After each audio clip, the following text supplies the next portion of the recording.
off of a local resident and another person was wounded on October 23rd as a result of a drone strike on a civilian vehicle in the village of Novy Yurkovich. A woman was killed on the night of October 26th as a result of the shelling of the city of Yasenovata by Ukrainian armed forces using HIMARS.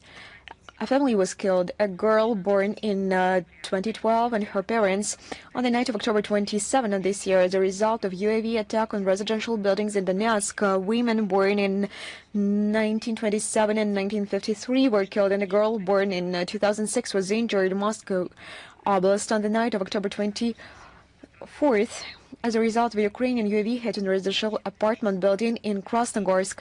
5 civilians were seriously injured, including a boy born in 2017.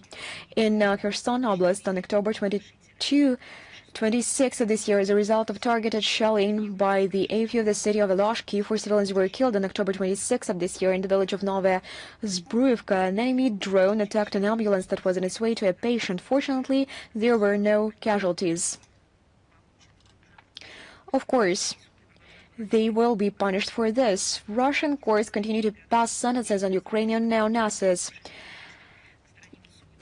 A mercenary from Lithuania, Pavelas Adamas Limantas, who participated in hostilities on the side of Ukraine, was sentenced in absentia to 6.5 years in prison. He has been placed on an international wanted list. Criminal cases have been sent to court against legionnaires who fought as part of the AFU from Colombia, Sweden, and Japan. And yet, Kevin Javier Ramirez, Eric Victor Hall, and Takao Tainaki, all 3 have been placed on the international wanted list.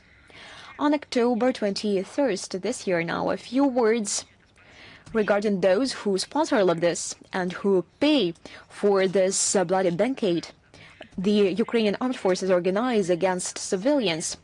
So, on October 23rd, a meeting of the European Council was held in Brussels with the participation of Vladimir Zelensky, at which issues of continuing support for the Ukrainian project. Essentially, they miss the project of ending, putting an end to Ukraine, exterminating Ukraine, because what is being done now by the West towards the population of this country, towards the citizens of this country.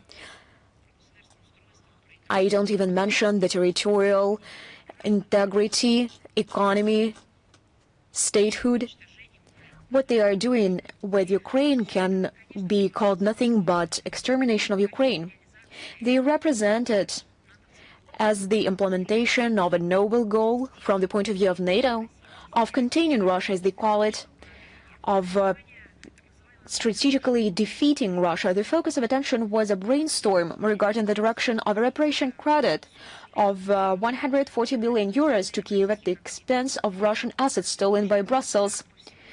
There are apparently no other sources left, and the friends of Zelensky are clearly not eager to transfer funds from their own leaky budgets for the cause of defending Europe until the last Ukrainians left standing. However, the EU members could not agree on the legalization of the theft of our assets. In this regard, the local publications operating in the European Union mentioned that if you managed to hide the fact that the outcome of the discussion, here is the quote, again raises questions about the fragile support for Ukraine from the European Union.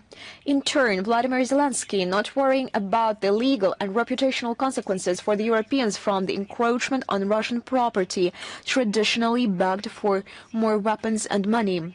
He repeated the tired cliches about the inadmissibility, as he put it, of territorial concessions. He announced alleged ongoing negotiations with Europeans on possible supplies of long-range weapons to Kyiv, including Tomahawks. In this context, attention was drawn to the calculations and assessments of the Kiel Institute for the World Economy, according to which Kyiv annually requires around 80 billion euros to keep its pants on, literally. On the average monthly volume of support for Ukraine by Europeans in July-August of this year fell by 43% compared to the first half of 2025, taking into account their contribution to the initiative to purchase American weapons as part of ensuring the priority needs of Ukraine. In Western expert circles, it is believed that in reality, the volume of assistance has decreased by 57%. And here we also received some curious news. On October 22nd of this year, Swedish Prime Minister Ulf Kristersson and Vladimir Zelensky signed a declaration of intent, which includes the supply of modified Swedish Jas Gripen E-fighters to Ukraine. They were talking about 150 aircraft. Their cost is estimated by experts at approximately $10 billion. The preparation of this deal should take at least 3 years, and its subsequent implementation from 10 to 15 years. Vladimir Zelensky at the same time voiced his wish to receive the first batch of aircraft as early as next year. The so-called Democratic Stockholm plans to partially cover the payment for the supply by using frozen Russian assets. Such a scheme was allowed on October 23rd of this year in an interview with the SVT television channel by Swedish Defense Minister Paul Jansson. Obviously, perfectly understanding the inevitability of the collapse of the Kiev regime, the Swedish ruling elite decided to squeeze the last dividends from the Ukraine project. The West closes up Ukraine, that's how it should be called, on the eve of the parliamentary elections in this country scheduled for September 26. At the same time, they are going to make some money. And this is what the situation with the human rights is like in the West. And this is how they care about civilians, children, and others. They forgot everything. At one moment, when they saw this amount of money they could pocket. History, as is known, repeats itself. The family of Swedish military-industrial magnates, the Wallenbergs, during the Second World War did not hesitate to profit from the supply of strategic products from formerly neutral Sweden to fascist Germany. Did Sweden forgot about this? Let us remember what you were doing 80 years ago. The current generation of Wallenbergs is going to extract benefits from the Ukrainian crisis and dreams of participating in the division of sovereign Russian assets blocked by the Europeans. This is nothing but the Swedish business supporting neo-Nazism. Moreover, Sweden officially participates in funding the terrorist group and the killing of civilians. And no one will ever forget this. On October 24th of this year, another conference of the member countries of the Coalition of the Willing was held in London. Well, now everyone understands the meaning of the phrase Coalition of the Willing.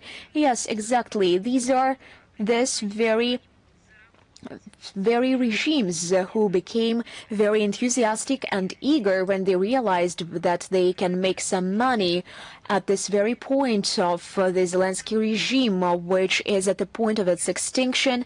And this deal cannot be further implemented because they are no longer going to be accountable before Zelensky, but they will be able to put the money and the funds into their pockets. These are the members of this Coalition of the Willing. So this conference took place at the top level. It was co-chaired by Britain and France. However, it was not possible to convene a full-format summit. Many participants, including one of the co-chairs of the event, French President Macron, joined remotely. The hosts of the meeting gave a demonstratively warm welcome to the regular of such gatherings. Vladimir Zelensky could not miss such an opportunity. He was received personally at Windsor Castle by King Charles.